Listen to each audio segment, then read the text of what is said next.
Live from SABC headquarters in Auckland Park, a very good evening to you and welcome to this week's Tuesday edition of the Watchdog. My name is Vuyo Mvogo.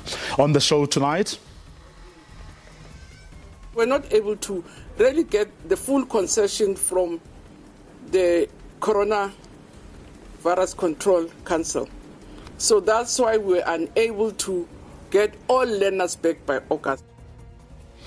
Some uncertainty as the first group of children return to school tomorrow. The Education Department, teacher unions and school governing bodies share their feelings, hopes and aspirations. The Watchdog starts now.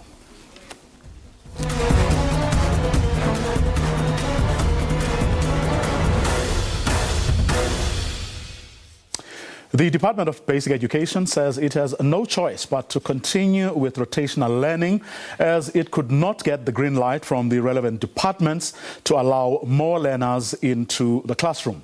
Basic Education Minister Angie Motshekga says unless the Department of Cooperative Governance and Traditional Affairs changes the current COVID-19 regulations, her hands are tied.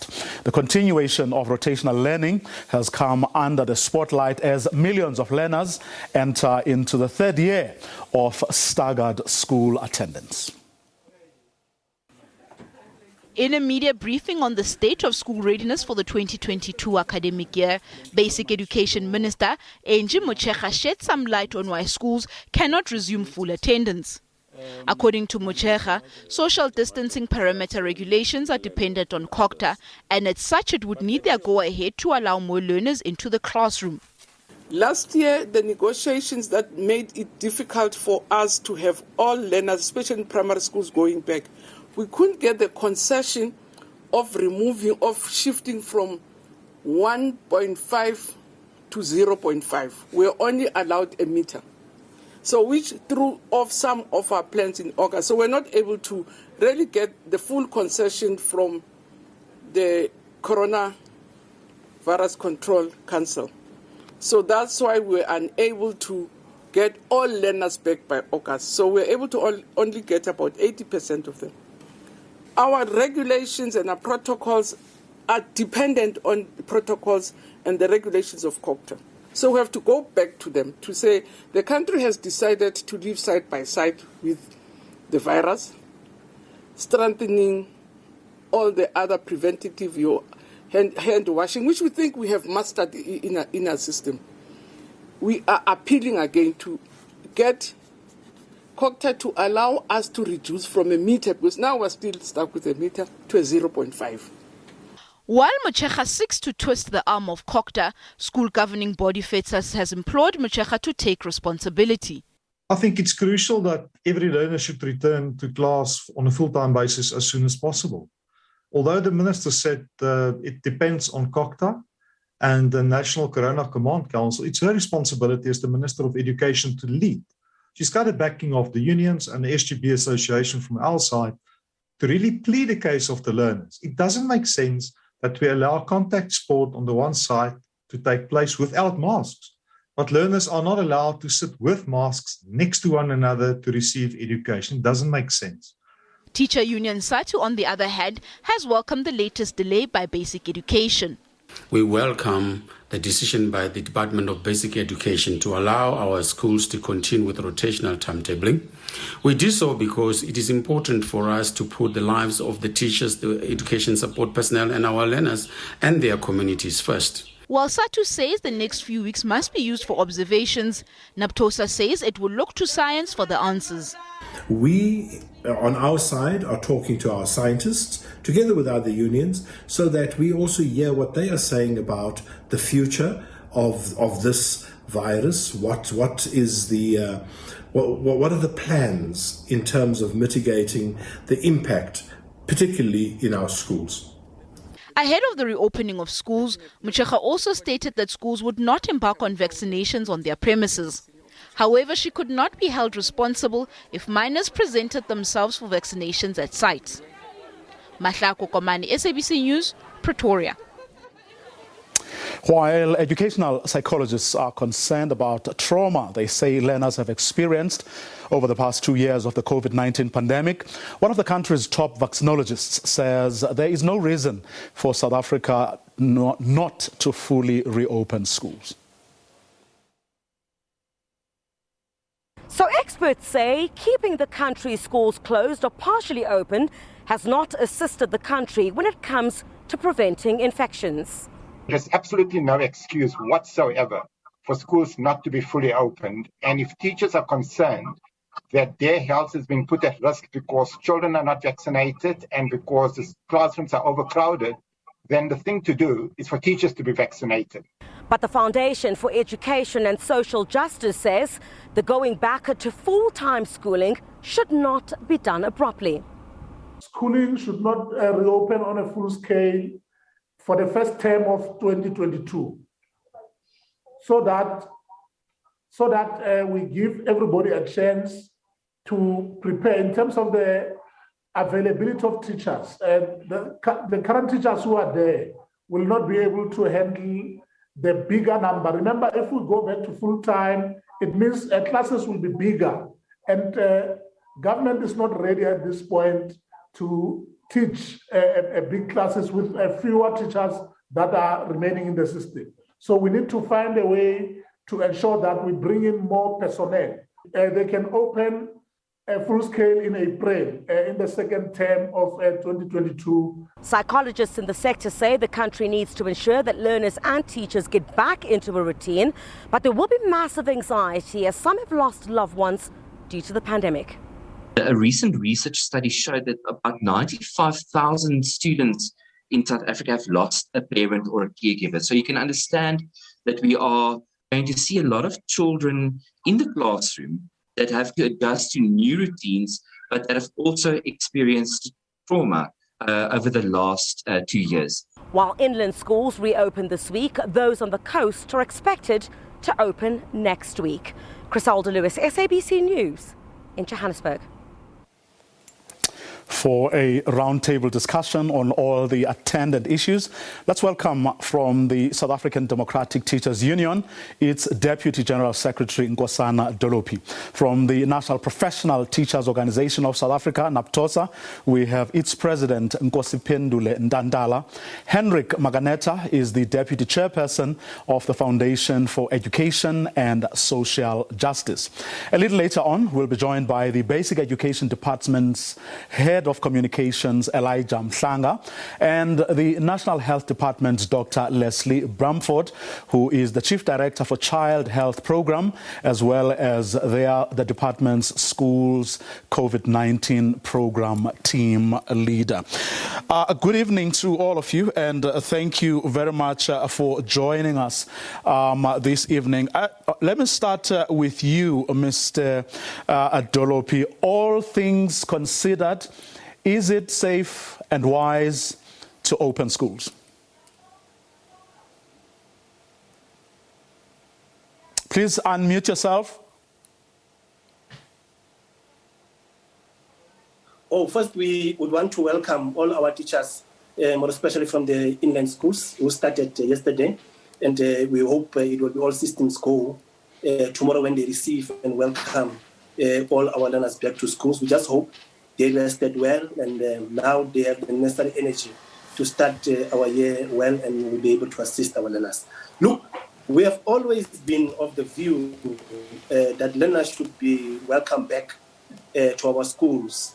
But that view was always supported by science, and we were saying we'll be guided by what the specialists will be saying. So we always relied heavily on what the Department of Health would say in terms of whether it was safe to get all our learners back, whether it was safe for the learners, but also whether it was safe for our teachers to receive our learners back to school. We tried last year in August, Vuyo, to get back all the learners back to our schools, but just as we are approaching the days on which they had to come back, we were experiencing the challenge that we wouldn't be able to comply with the rules. Hence, it was cancelled by the minister. So we're still saying now that let them come back if it is safe.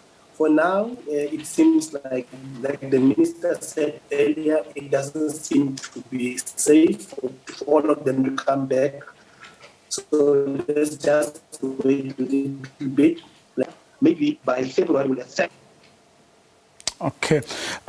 Mr. Ndandala, from your vantage point, is it safe and wise for everyone to come back to school? Good evening to you, Vuyo, and the viewers at home.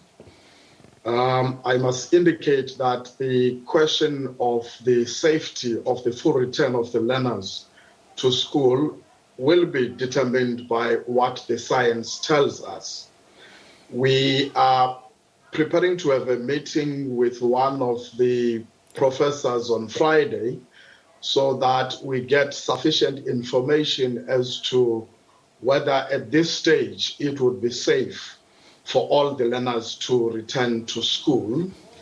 Our opinion that we expressed that learners should all return to school is informed by the fact that we are concerned about the learning losses that have been experienced within the schooling sector. And so we felt that time has come that we must consider making plans to ensure that all learners return to school. But as I am saying, everything else hinges on what the science tells us and the outcomes of our meeting with the scientists on Friday. But so far, or up until now, what have your members been saying to you? Our members are prepared to receive all the learners as long as it is safe to do so. Our members are prepared to ensure that we do not continue in the manner in which we have been doing in the past 2 years because of the learning losses that our learners are experiencing. Mr. Tolopu, what have your members been telling you? Look, our members would want to teach our children. They are concerned about the fact that our children, more especially our children from the township and rural schools, we are aware of the fact that they are losing out because they have not been able to use all other available platforms for the last 2 years.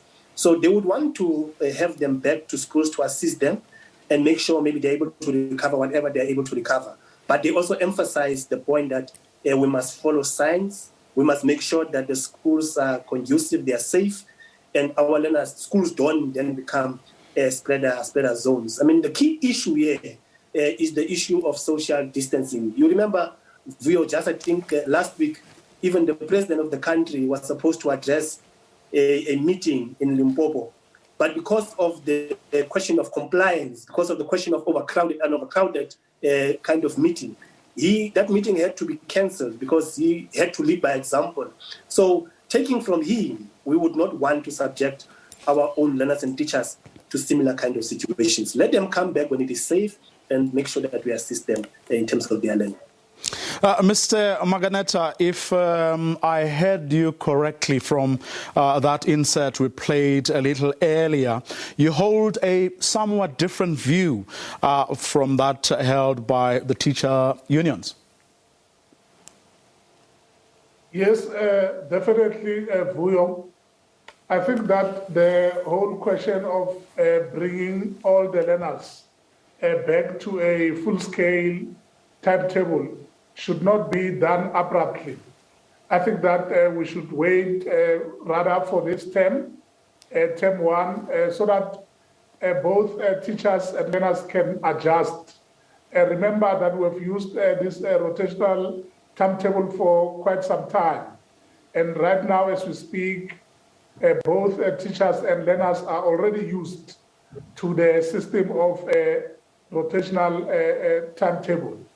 And for us to just, on the very first day of schooling, to introduce a full-scale timetable, that will be a cause for great concern.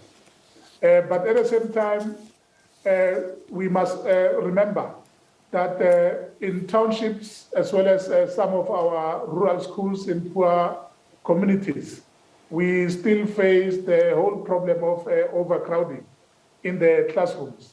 In actual fact, COVID-19, in relation to overcrowding, it has actually managed to reduce the number of learners who are found in a particular classroom, because currently, most of the classes, you will find that there are fewer learners, and that actually makes teaching and learning to be progressive, to be progressive as such, and teachers are able to make a meaningful contribution in relation to the content. And our view as activists in the terrain is that perhaps we should rather wait, let this whole term proceed with a rotational timetable, and then at some point we can look at the whole issue of bringing in a full-scale timetable. Are you not as concerned about the time that has been lost as the teacher unions say they are? Definitely, we are concerned about the lost time, but we are also concerned about the viability of just moving abruptly, just as learners are still used to the rotational timetable. Remember that, we have also experienced in the process the problem of dropout rates in the system. So learners who have dropped out of the system as a result of this whole issue of anxiety regarding the pandemic, I think that principals from a wide range of schools need to collaborate with parents to make sure that we bring these learners back into the system. And we must be able to gel in very smoothly and not rush the process. Mr. Tolopo, are you concerned about rotational learning at all? Yes, of course, we are concerned about that, because it denies. Our emphasis is about the township schools and the learners who are attending schools at rural areas. Remember, already as they are coming to school, they are always disadvantaged. So they need to catch up, because they would not have been subjected to a strict or strong foundation of early childhood development. Now that they start late in terms of their development at grade 1, now that COVID came and further delayed or impacted their learning, it compounds a problem that long existed for our township and rural schools. But we want to make the point that the question of overcrowded classes did not come to South Africa for the first time because of COVID. The sin that our children in the township schools and in the rural schools are subjected to through overcrowded classes, mass meetings in our schools, in the township schools, did not come as a result of COVID. As trade unions, we have always raised the question that we need to review the current class sizes that we are having in our township and rural schools.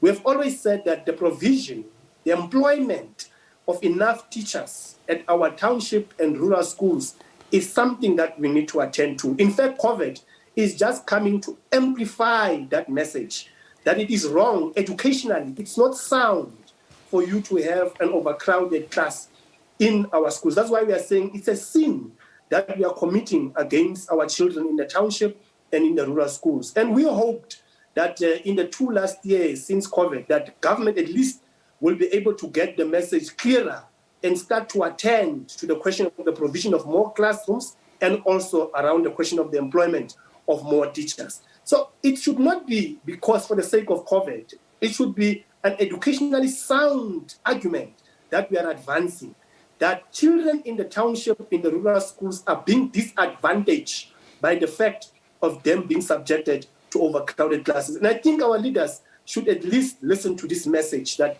we need to attend to it, not as a matter of COVID, but as a matter of making sure that our children at these schools also access quality education as well. Mr. Ndantala, you probably share Mr. Tolopo's view on this one. Absolutely. Vuyo, look, the current discussion that we're having now brings into the picture the question of what have we been doing in the past 2 years. and especially considering that it has become evident that COVID-19 is going to be with us at least for some time. The expectation is that we should have been making plans to ensure that in the final analysis, we live alongside COVID-19, we coexist within the COVID-19 situation in terms of how we conduct the business of education. We have seen and experienced some kind of relaxation in terms of some of the previously restricted activities in the country at large. And we are saying, at least this is what we need to consider. There's got to be certain things that we can do at a certain point to ensure that our learners all return to school. If you imagine the learning losses that are experienced, for example, by learners at the foundation phase, as well as if you consider the fact that the current grade 12s have been attending for 2 years at 50%. I mean, those learning losses are going to catch up with them in the future. And so that should be the motivation for us all to begin to now say we need to be doing something. And it's a good thing that we are talking about this now, so that before the year progresses, we are at least thinking of other alternatives to ensure that our learners return to school. Mr. Maganeta, is it for lack of trying that the Department of Basic Education isn't attending to the issue of overcrowding? Well, Vuyo, we will all recall that the DBE faces a number of challenges, particularly in relation to the availability of funds to eradicate some of these challenges that we face, not only the provision of classrooms, but I know that recently in Gauteng, more than 200 million rands was set aside to build additional classrooms. And I think that is something we need to applaud the MEC at that level for taking the time and the trouble to prioritize the whole issue of building extra classrooms in the schools, particularly in townships. But we know the whole issue of also pit toilets it's an ongoing challenge that is being resolved as we speak. And then we'll wait for 2023 to see to it that the minister can be held accountable with the deadline that has been put in place. But I also think, Vuyo, our observation has always been that government alone will not be able to resolve all of these challenges that we face as a society. We face the triple challenges of poverty, unemployment, as well as inequality. And most of these schools that we are talking about are found in communities which are already affected by these triple challenges. And our call has always been that the private sector must also come on board to try and assist the government in resolving some of the outstanding issues. You will also recall that when COVID-19 hit the country, the Minister of Finance back then, I think it was Tito Mboweni, had to sit down with a cabinet and an agreement was reached whereby the budget were cut. And so this is an ongoing challenge that we need to continue to embark upon to make sure that at the end of the day, we have facilities which can be able to match those that are in the suburbs. I mean, if you look at placement of learners, why do we still have a crisis today of learners that are unplaced? It is mainly because if you look at the placement, there are, parents who really want to see their children getting better education in quintile 4, quintile 5 schools, but also those schools that are former model schools that are found in suburbs. There's a growing number of parents who are really, concerned about the quality of education, particularly in township schools as well as rural areas. And we need to try and bridge this divide as soon as possible for the general well-being of the African child. Now, it's not only the quality of education that is our problem, and it's not just the overcrowding. What should worry us as well is the fact that between 150,000 and 700,000 children have dropped out of school due to COVID-19 disruptions. Mr. Dulup. A serious concern, Vuyo, because you must remember, we always hold the view that education is one of those tools available to us as a society to be able to change the lives of many, more especially the poor, from their difficult situation to a better kind of condition. Now, if these children are denied education and they drop out of the system, it means that, in fact, we will then be having this vicious circle of people having to move from poverty to poverty, because education should be that tool that should be able to take our children from poverty and place them in a better kind of condition. So, yes, indeed, we are concerned about these numbers of learners who have dropped out, because most of them, if not all of them, would be from the townships and will be from the rural schools. We are calling on our government to attend to the real issues that lead to the dropout of these learners. Like I said earlier, yes, indeed, they are dropping out during the time of COVID. But the reasons why they are dropping out are things that existed long before COVID. Learners are not dropping out of the system for the first time now during the COVID time.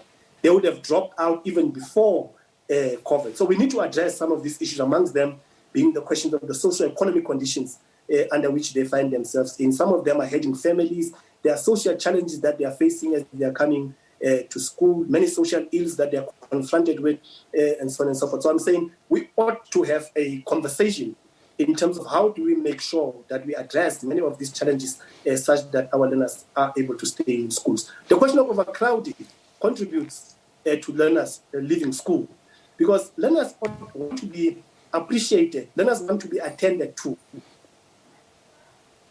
Mr. Dandala, I mean, as Mr. Lopez says, I mean, this COVID is only amplifying problems that we have had for quite some time. Has this issue been getting the necessary attention that it deserves? So in a class of...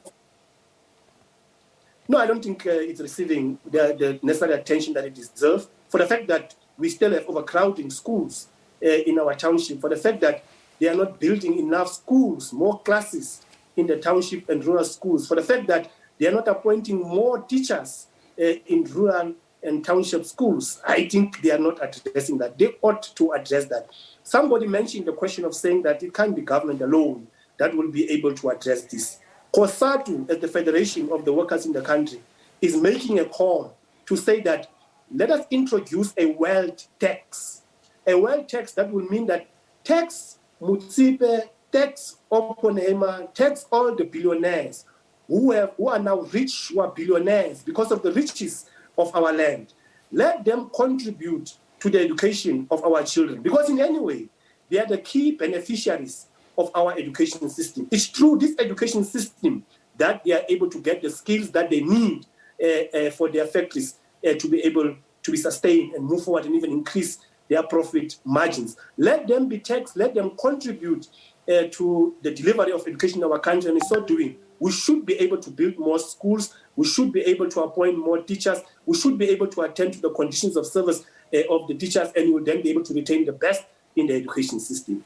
Mr. Dandala, from where you sit as an organization, from the conversations you have been having around how do we deal with this high dropout rate? Yeah, we do not believe that the dropout rate and the learner dropout in our schools is receiving sufficient attention. I'm saying this because in some of the provinces in the country, you would be told that monies that are meant for infrastructure are then returned because they have not been utilized. and that leaves much to be desired. It's a good thing to collect the data and the statistics in order to be able to quantify the severity of the problem. But we need to take it a step further to ensure that we have the right infrastructure, to ensure that monies that are meant to build classrooms and schools are utilized efficiently and effectively, that we ensure that we appoint teachers and education support personnel where it is necessary. Whilst I applaud the Presidential Youth Initiative in terms of employing EAs and GAs, but I still believe that it's very important that we appoint more permanent staff to deal with the issues at the schools. But by and large, that we build classrooms. Promises have been made at the beginning of COVID that some of the schools were to receive mobile classrooms in order to deal with the issue of overcrowding in the classes. But we do not see that happening in most of our provinces.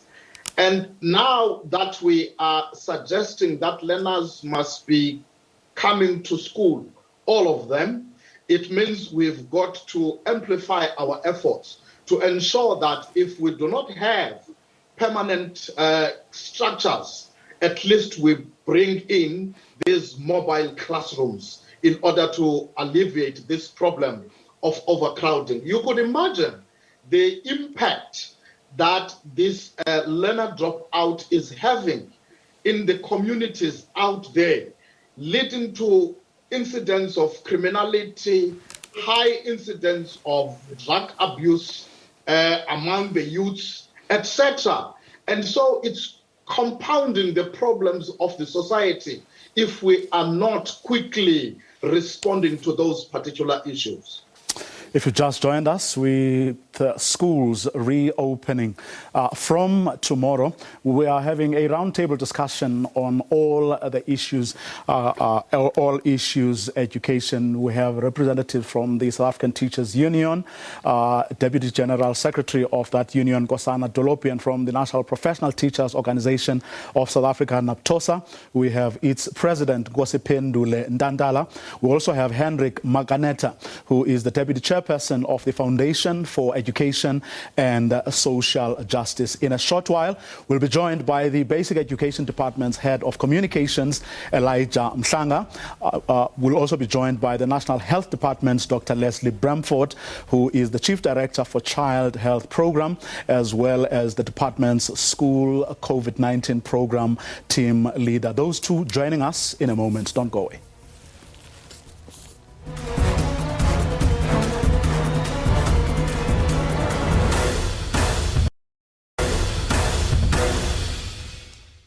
Welcome back. This is the Watchdog, and joining us now is Elijah Mhlanga, who is the Department of Basic Education's Head of Communications, as well as Dr. Leslie Bamford, who is the Chief Director for Child Health Program and COVID-19, a COVID-19 team leader. Good evening to both of you. Thank you for joining the conversation. Dr. Bamford, if I may start with you and ask you the very same question I asked the Teachers Union when we started. All things considered, is it safe and wise to reopen schools? Well, I think certainly from our perspective, from the Department of Health, we have been very clear that it is extremely important that we make every effort to keep our schools open. We know that we have been through a fourth wave, but we are coming out of that fourth wave. So both overall, due to our commitment and support for schools being open, and given the fact that we are in level 1, some of the restrictions have been lifted, we would certainly support children, learners returning to school as yes, we are fully supportive of our Department of basic education colleagues in their efforts to return children to school. So you agree with Professor Mahdi in that insert we played earlier, that there is absolutely no excuse whatsoever for schools not to be fully opened? So, of course, we need to make sure that the COVID interventions, the interventions that aim to protect learners and educators are in place. But overall, we are certainly in support of schools opening. Mr. Mhlanga, what still needs to be done to allay the fears of those who still have fears that perhaps schools should not reopen? Well, good evening, Vuyo. Well, what we still need to do now is just to reassure them that their children are safe with us. We've been with them since June 2020 at the height of COVID-19, even when a lot of people were fearful about returning their children to school. We told them that they should do that. It was going to be safe to do so because we had worked very closely with the Department of Health to create an environment where people knew what to do in terms of the health and safety protocols that needed to be followed to keep people safe and prevent the spread of COVID-19. And we did the same thing in 2021. It got even better because we saw an even fewer number of schools that were closed and reopened as a result of COVID-19. And we are saying that with that experience from 2020 and 2021, we are wiser now, and we are coming from the experience of the vast majority of our education personnel having been vaccinated, and we're seeing an increasing number of young people above the age of 12 as well coming through to be vaccinated from late last year. So what we need to do now is really create awareness, intensify the call for people to come through, get their vaccines, so that it can help us to stabilize the sector. Dr. Bamford, on this issue of vaccination, are you happy as the National Department with status quo? So of course, from a vaccination point of view, we've worked very hard to get as many people, to encourage people to vaccinate. We know that most of our educators are vaccinated, and that is very reassuring. Our educators did receive the Johnson & Johnson vaccine. So many of them are eligible now to receive a booster dose. And we are already working with our colleagues in Department of Basic Education to try and ensure that as many educators as possible do receive a booster dose to give them added protection against COVID-19. But we know that most of our educators are vaccinated.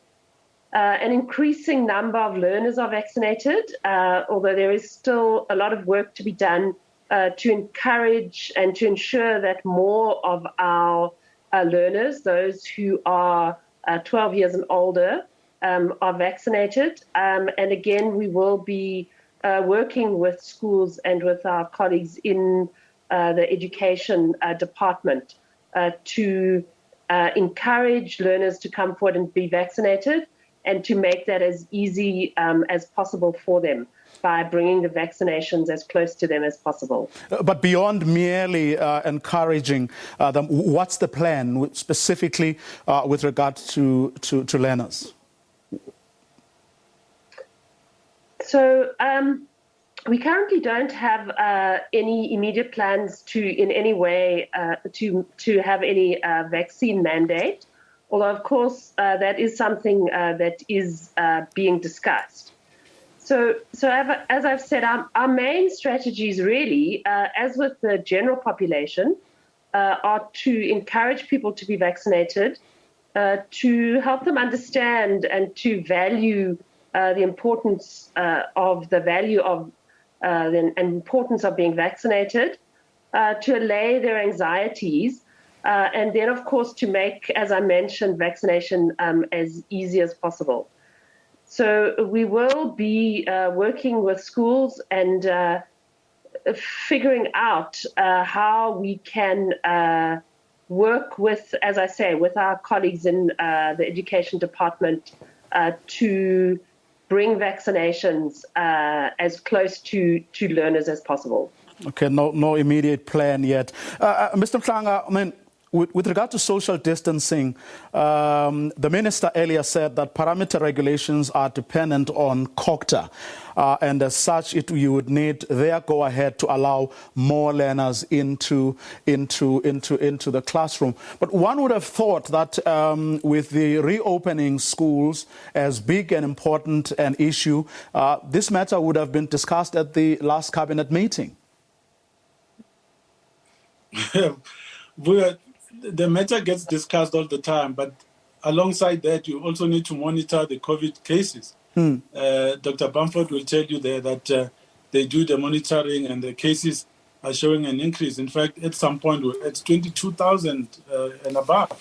And that's scary. In that situation, the decision that you make cannot be ignoring what the reality is telling you around you. So you need to consider all those factors.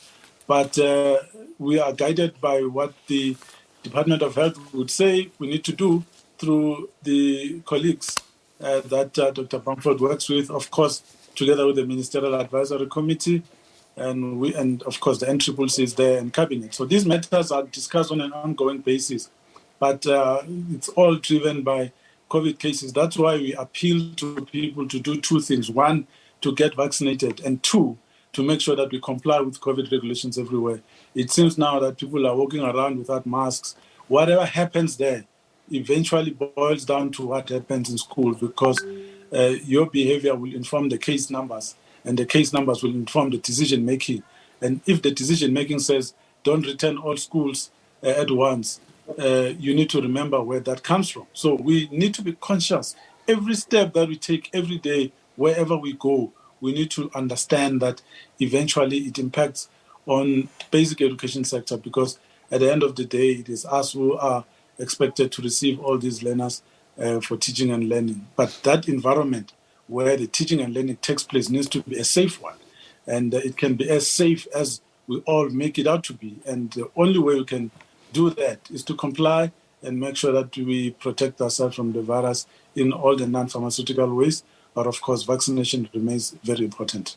Now, before you and Dr. Bamford joined this conversation, the teacher unions had expressed their dissatisfaction with how the issue of overcrowding, for example, is being handled, making the point that, COVID only amplified challenges or problems that had been there for years.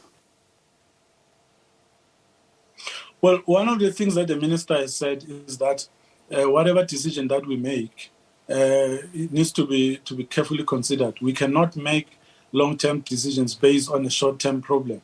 That COVID is not going to be permanent. At some point, it will be gone. If we make drastic, costly decisions now, and we are left with a problem afterwards, we'll look back and say, but why did we do that? So we need to carefully consider the things that we do. So in terms of overcrowding, yes, it is there in some places, and it is being managed through a rotational timetabling, which is currently in place to deal exactly with that, because that's one of the realities in the basic education system, that there's a huge demand for spaces in particular places, but of course we have other schools which are doing fairly well in terms of the numbers in the classrooms. So we need to consider what COCTA and health are going to say in terms of the impact of COVID as we have it right now, and whether it is safe to take kids back to school. If it is safe, we'll do that.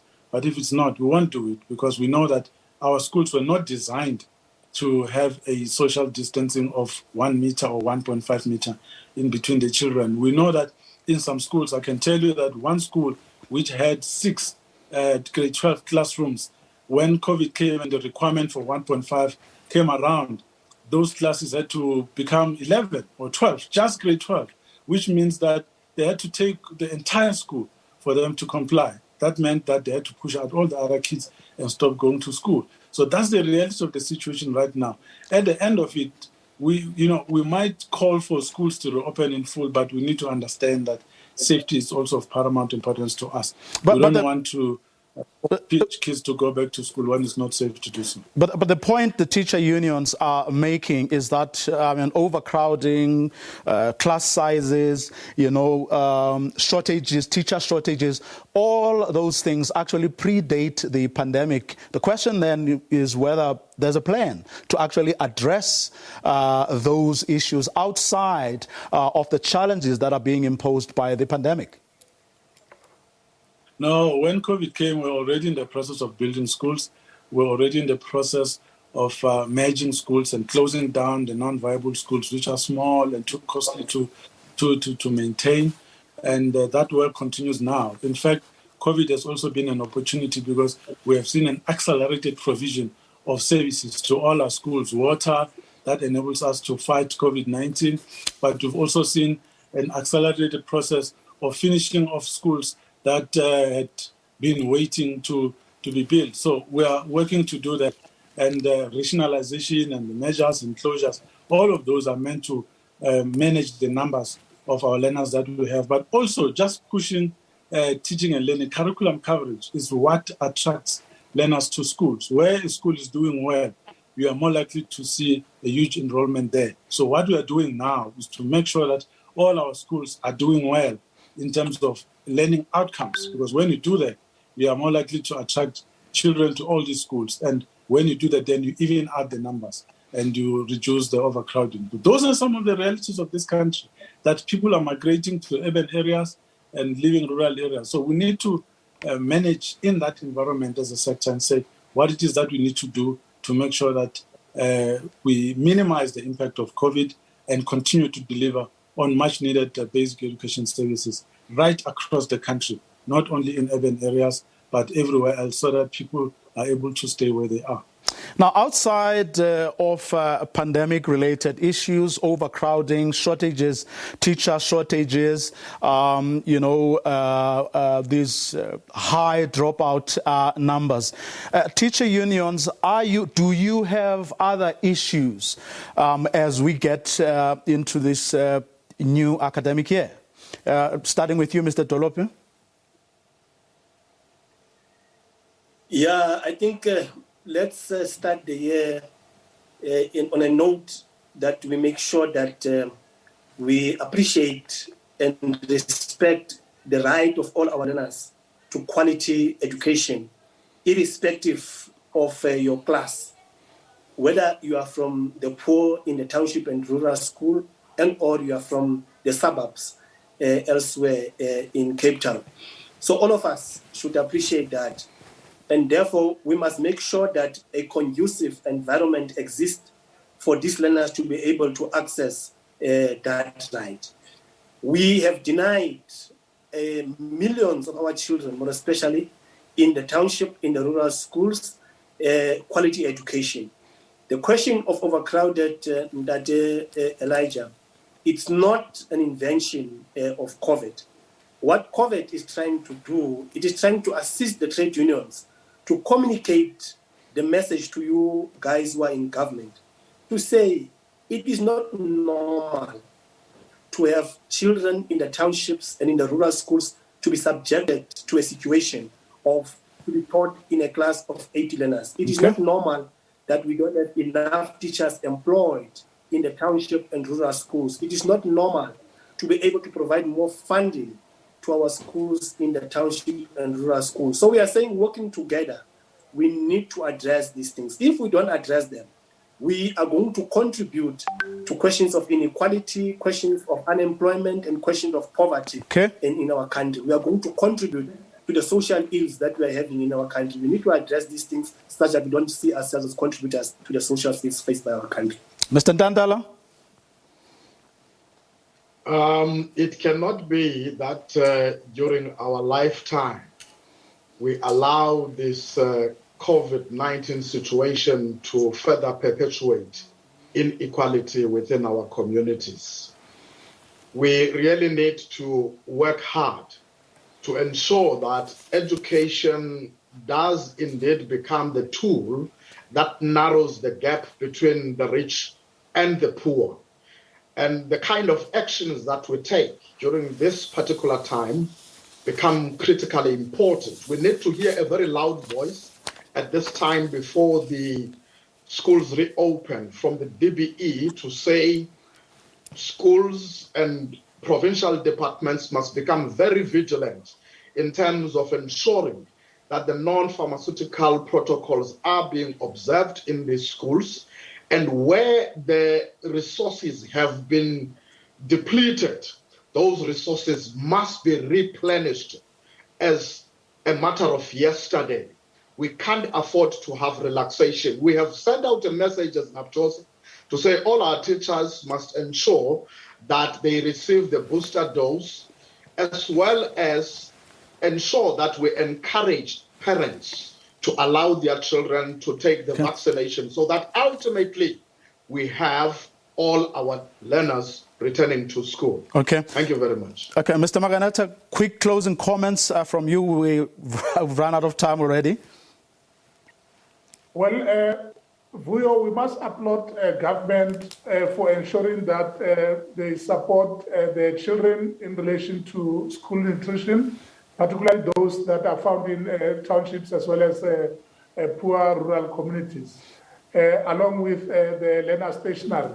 Of concern is the fact that at times some of the principals bring stationery to learners when it is already late, but the department gives them stationery on time. So our appeal is that by the first day of schooling, all learners should have received stationery. Okay. But school nutrition and stationery alone are not enough. Learners need ongoing support so that we can address this wide range of issues that we have spoken about, dropout rates, some of the children who go through difficulties of having suicidal thoughts, and other challenges. Okay. Child-headed families. Okay. We need to really find experts who can go into schools and assist in identifying learners with suicidal thoughts as well. Okay. Dr. Bamford, any chance you may be sensitive to the appeal by basic education to allow them to reduce from 1 meter to 0.5 the distance inside classrooms? So from the Department of Health perspective, the most recent advisory does indicate that in primary schools should reopen irrespective of whether the 1 meter can be fully complied with, the 1 meter social distancing. With regards to secondary schools, the situation is a little bit more complicated, and certainly during the fourth wave, there were concerns that it would not be appropriate to reduce the 1 meter social distancing recommendation. This is something that is looked at on an ongoing basis. But I think as has been indicated, we do need to find a balance between a real commitment to making sure that schools stay open and that learners can attend school, can learn and can enjoy the other benefits of being at school. Okay. But at the same time, we do need to follow the non-pharmaceutical interventions, including maintaining social distancing. Very quick closing comment from you, Mr. Mhlanga. You heard what the teacher unions were saying. Well, the gap that we have since closed during COVID is the communication gap between the teacher unions and the department. We speak on a regular basis. They know what we are doing. They make input. We take their input into account. We need to use that as an advantage going forward because we value their input. I think it needs to remain because they play a vital role in getting the system to work, and we always listen to them. So we need to keep that up. In the meantime, we request all our teachers to please go get your booster dose and make sure that you stay safe. We appeal to all parents, our learners, as well to comply with all the COVID protocols. And that's where we're going to leave it. Thanks to all of you for being part of this conversation as schools start reopening tomorrow. And that's our show for this evening. To join us again tomorrow evening, 8 p.m. sharp. Good night.